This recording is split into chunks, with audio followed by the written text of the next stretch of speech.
आगे वाला जो चैप्टर है उसमें सब लोग अपनी अपनी कॉपी में नोट डाउन कर लो, त्रिकोणमिति का परिचय।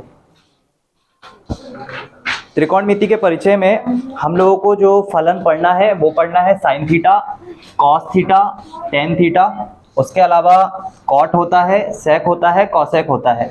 ठीक है, सभी लोग अच्छी तरह देखना। सबसे पहले नंबर पर जब हम जिसको काउंट करते हैं वो होता है सबसे पहला नंबर वाला साइन थीटा। दूसरे नंबर पर जो आता है वो होता है कौन? Cos theta. और इन दोनों का बटा अगर कर दें तो तीसरा आता है कौन? Tan theta. टेन थीटा जो होता है ये होता है sine theta upon cos theta. ठीक है, टेन थीटा जो होता है वो किस किस का कॉम्बिनेशन है? साइन थीटा और कॉस थीटा का। नॉर्मली सबसे पहले नंबर पर हम लोग किसको लेते हैं? साइन थीटा को, उसके बाद कॉस थीटा को, उसके बाद टेन थीटा को। और टेन थीटा किस किस का कॉम्बिनेशन होता है? साइन का और कॉस का। इसके अलावा अगर हम चौथे नंबर पर लें तो वो होता है cot theta. Cot theta, cot theta उल्टा होता है किसका? टेन का। कॉट किसका उल्टा होता है? टेन का उल्टा होता है। तो जहां हमने टेन के लिए ये सारी चीजें लिखी है कि टेन बराबर होता है साइन अपॉन कॉस, तो फिर कॉस अगर कॉट के लिए देखेंगे तो वो उल्टा हो जाएगा। अब कॉस थीटा ऊपर आ जाएगा और साइन थीटा नीचे आ जाएगा। ठीक, पांचवें नंबर पर हम लोग लेते हैं। अब ये सिर्फ तुम्हें तीन नंबर याद रखना है, पहला, दूसरा और तीसरा। बाकी के ये याद नहीं रखना, ये नॉर्मली जब कभी पूछे जाएंगे तो ही यूज होंगे। सबसे ज्यादा हम लोग को ये यूज रखेंगे। इसके बाद हम लोग पांचवें नंबर पर लेते हैं सेक थीटा को। सेक थीटा जो होता है ये होता है 1 अपॉन कॉस थीटा। इतना याद रखना, यहाँ पे आगे एस लगा हुआ है इसलिए एस का एस में कन्वर्ट नहीं होता। सेक थीटा है तो सेक का साइन नहीं बन रहा है, सेक का क्या बन रहा है? कॉस बन रहा है। तो एस का एस नहीं बनता, एस का क्या बनता है? सी बनता है। ठीक है, तो इसलिए सेक थीटा का उल्टा कौन होता है? 1 अपॉन कॉस थीटा। और पांचवें नंबर पर आता है cosec. Cosec theta, cosec theta का मतलब होता है 1 अपॉन साइन थीटा। तो देखो यहाँ पे सी का सी नहीं बन रहा, मतलब कॉसेक का उल्टा 1 अपॉन कॉस नहीं है, सी का उल्टा कौन है? एस है। एस का उल्टा कौन है? सी है। इसीलिए सेक का उल्टा होता है 1 अपॉन कॉस थीटा और कॉसेक का होता है 1 अपॉन साइन थीटा। ठीक, जब भी हम लोगों से साइन थीटा का मान, कॉस थीटा का मान या टेन थीटा का मान निकालने के लिए बोलेंगे तो हम लोगों के पास एक शॉर्ट मेथड होता है। शॉर्ट मेथड क्या होता है?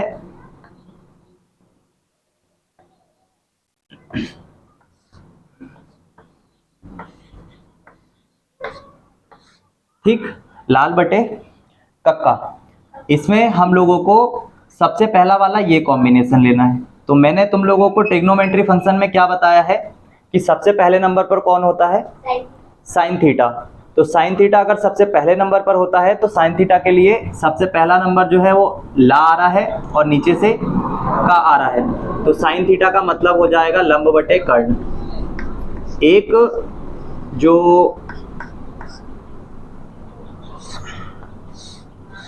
जो त्रिभुज होता है समकोण वाला, इस समकोण त्रिभुज में हमेशा जो लंब और आधार भुजा है, नॉर्मली तो तुम लोग अभी लंब भुजा इसी को बोलोगे क्योंकि ये परपेंडिकुलर दिख रही है ना, ये एकदम स्ट्रेट दिख रही है। लेकिन ये लंब भुजा जब होती है जब एंगल हम यहाँ से नापते हैं। ठीक है, एंगल जब हम लोग यहाँ से नापते हैं तब ये वाली भुजा क्या कहलाती है? लंब भुजा। अगर इनकेस एंगल हम यहाँ से काउंट करें, एंगल अगर हम लोग कहाँ से काउंट करें? यहाँ से, तो फिर उस कंडीशन पर जो लंब भुजा होगी वो कौन सी होगी? ये सामने वाली हो जाएगी। ठीक है, तो लंब भुजा और आधार भुजा। ठीक है, तो एक समकोण त्रिभुज के अंदर अभी फिलहाल हम लोग इस वाले एंगल को लेके चल रहे हैं, इसलिए हम लोग इसको लंब भुजा मानेंगे और इस वाली भुजा को आधार भुजा मानेंगे, ठीक है। और ये वाला जो होता है ये क्या होता है, कर्ण होता है। ये सभी को पता होना चाहिए कि एक समकोण त्रिभुज में कौन सी भुजा कर्ण होती है, कौन सी भुजा लंब भुजा होती है और कौन सी भुजा आधार भुजा होती है। जब हम लोग साइन थीटा का मान निकालने जाएंगे तो साइन थीटा का मान निकालने के लिए हम लोगों को इनके वैल्यू की जरूरत पड़ती है, ठीक है। तो हमें पता होना चाहिए सबसे पहली बात तो ये कि साइन थीटा बराबर होता क्या है। तो साइन थीटा बराबर होता है लंब बटे कर्ण। दूसरे नंबर पर आता है कॉस थीटा। कॉस थीटा में देखो दूसरा वाला जो अक्षर है वो क्या है, आ का डंडा है, और आ के डंडे के साथ ये पूरा का पूरा इसको इंक्लूड कर लो, माइनस छोटा वाला का, आधा वाला का और पूरा वाला का। इसका मतलब हो जाएगा आधार, क्योंकि आधार का जो हिंदी वाला आ है आ की मात्रा से स्टार्ट होता है, तो इसका मतलब हो जाएगा आधार और इसका मतलब हो जाएगा कर्ण। तो कॉस थीटा जो होता है वो किस किस का कॉम्बिनेशन होता है, आधार और कर्ण का, ठीक है। और टेन थीटा लास्ट बच रहा है, ये ला बच रहा है और ये आ का डंडा बच रहा है। तो ये लास्ट वाला मिलके क्या बन जाएगा, टेन थीटा के लिए हम लोग क्या लिखते हैं, लंब बटे आधार, ठीक। तो ये शॉर्ट मेथड है। कभी भी तुम लोगों को साइन का निकालना है तो इसको इसके अपॉन में ले लो, कॉस के लिए लेना है तो दूसरे वाले अक्षर को दूसरे वाले अक्षर के नीचे ले लो, और तीसरे टेन के लिए निकालना है तो लास्ट वाला अक्षर, ठीक है। तो साइन थीटा बराबर हो जाएगा लंब बटे कर्ण, कॉस थीटा बराबर आधार बटे कर्ण और टेन थीटा बराबर लंब बटे आधार, ठीक। बाकी के ये सब उल्टे होते हैं इनके, तो इनका उल्टा कर दोगे तो ये सारे निकल के आ जाएंगे। तुम लोग सिर्फ अभी तीन को याद रखो, ठीक। उसके अलावा जो तुमको याद रखना है, साइन 30 का मान सभी को याद है या नहीं याद है, नहीं याद है। चलो सबसे पहले इतना लिख लो, उसके बाद लिखवाता हूँ। और ये जितने भी मैंने लिखे हैं ना, ये सब किसके सापेक्ष लिखे हैं, ये थीटा को हमने यहाँ पे माना है। इतना याद रखना, हमेशा याद रखना, अगर थीटा यहाँ पे है तो फिर ये आधार भुजा नहीं होगी, ये वाली भुजा क्या कहलाएगी, लंब भुजा, और आधार ऑटोमेटिक ये वाला हो जाएगा। कर्ण चेंज नहीं होता, कर्ण हमेशा यही रहेगा, सिर्फ कौन चेंज होता है, लंब और आधार। अगर थीटा यहाँ पे है तो लंब यहाँ होगा, अगर थीटा यहाँ से ले रहे हो तो लंब यहाँ पे होगा, बिल्कुल सामने वाली भुजा में, ठीक है।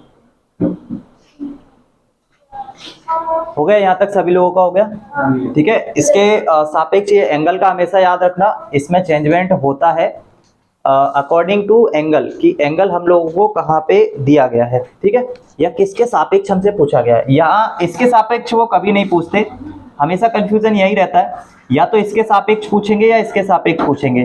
तो जिसके सापेक्ष पूछेंगे उसके सामने वाली भुजा उसकी लंब भुजा होगी, ठीक है।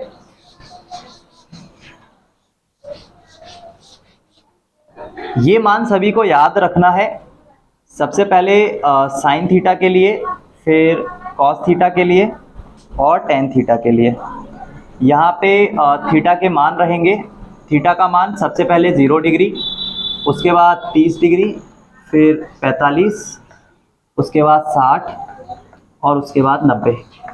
इन सभी के मान सब लोग याद रखेंगे। साइन 0 पे 0 होता है, कॉस 0 पे 1 होता है, टेन 0 पे 0/1 इट मीन 0, ठीक है। साइन 30 का मान होता है 1/2, साइन 45 का होता है 1/√2, 60 का होता है √3/2 एंड इसका होता है 1, ठीक है। कॉस का जो साइन का 60 का होता है वही कॉस का 30 का होता है, ठीक। इन दोनों के 45 के वैल्यू सेम होते हैं, और जो इसका 30 होता है वही इसका 60 होता है। और जो इसका यहाँ पे ये 0 है तो यहाँ पे ये 0 है, यहाँ पे ये 1 है तो यहाँ पे ये 1 है, ठीक। तुम लोगों को ऐसे क्रॉस में याद नहीं रखना, तुम लोगों को ओरली याद रखना पड़ेगा। टेन 0 पे 0 होता है, टेन 30 पे 1/√3 होता है, 45 पे 10 का वैल्यू 1 होता है और 60 पे इसका वैल्यू √3 होता है। इन्हीं को रिपीट करना है, पहला वाला वैल्यू उसके बाद दूसरा वाला, और 90 पर इनफाइनाइट होता है, ठीक है। तो ऐसे करके टोटल इनके जो ये वैल्यूज़ हैं इनको लिख लो, और सभी लोग इसको याद कर लेना अच्छी तरीके से।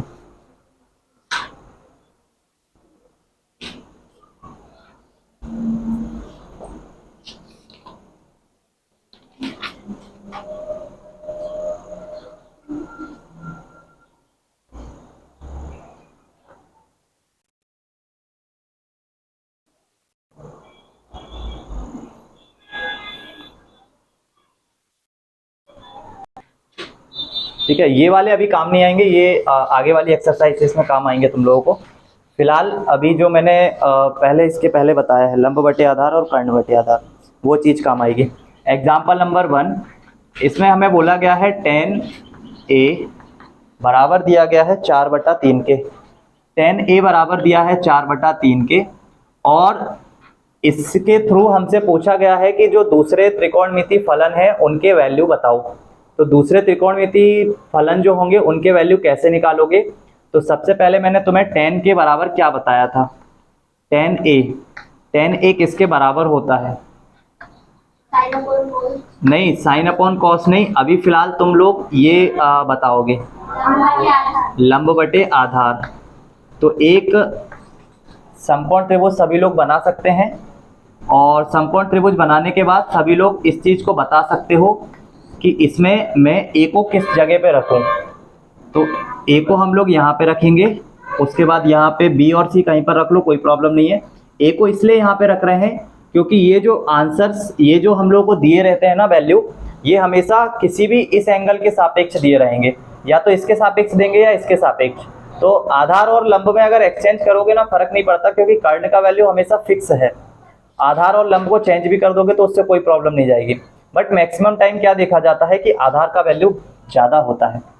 आधार का वैल्यू क्या होता है? ज़्यादा होता है, और लंब का वैल्यू कम होता है। लेकिन चेंज कर लोगे तो कोई फर्क नहीं पड़ेगा, क्योंकि कर्ण का वैल्यू हमेशा ज़्यादा ही रहने वाला है। तो अभी फिलहाल हमने ए को यहाँ पे लिया है, तो ए के सापेक्ष ए के सामने वाली भुजा क्या हो जाएगी? हमारे लंब भुजा हो जाएगी, और उसका वैल्यू कितना दिया हुआ है? इसको कंपेयर करो, तो लंब का वैल्यू कितना दिया हुआ है? उसके सापेक्ष आधार, ये वाला आधार होगा, आधार का मान कितना दिया हुआ है? 3 दिया हुआ है। तो फिर निकालना किसका है? क्योंकि दूसरे ट्रिग्नोमेट्री फंक्शन जैसे कि साइन निकालने जाओगे तो साइन के लिए तुम्हें जरूरत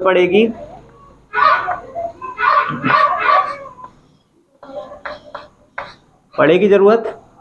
तो फिर कर्ण कहाँ से आएगा? तो कर्ण अब इधर पे लगाओगे पाइथागोरस थ्योरम।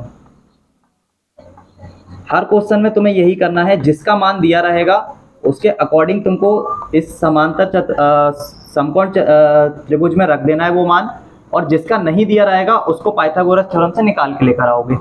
तो पाइथागोरस प्रमेय क्या होती है?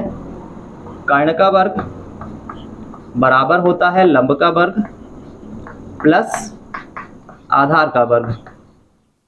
सारे मान रख दो। लंब का जो वैल्यू है वो 4 का स्क्वायर है, और आधार का जो वैल्यू है वो 3 का स्क्वायर है। दोनों को जोड़ोगे तो आएगा 25, जो कि कर्ण का स्क्वायर का वैल्यू है। तो कर्ण का स्क्वायर कितना आ जाएगा? 25। स्क्वायर यहाँ से हटाओगे तो यहाँ पे क्या लग जाएगा? रूट लग जाएगा। तो कर्ण बराबर आ जाएगा अंडर द रूट 25, और अंडर रूट 25 का मतलब होता है 5। तो तुम्हारे पास कर्ण का मान कितना आ गया? 5। अब साइन का मान निकाल सकते हो, कॉस का मान निकाल सकते हो, आधार बटा कर्ण। तो आधार का मान कितना है? 3, और कर्ण का कितना है? 5। कॉट का वैल्यू निकाल सकते हो, तो जो tan का है उसका उल्टा कर दो, कौन हो जाएगा? कॉट हो जाएगा। कॉसेक का निकाल सकते हो, तो कॉसेक किसका उल्टा होता है? साइन का। साइन का मान कितना है? 5, 4/5। तो कॉसेक का कितना हो जाएगा? 5/4। सेक किसका उल्टा होता है? कॉस का। कॉस का मान कितना है? 3/5। तो सेक का कितना हो जाएगा? 5/3। इसमें किसी को भी कोई प्रॉब्लम है कहीं पर भी? पूछना है इसमें कुछ? अभी नहीं पूछना? तो फिर लिख लो, और फिर जो एक्सरसाइज के क्वेश्चन होंगे वो करके लेकर आना।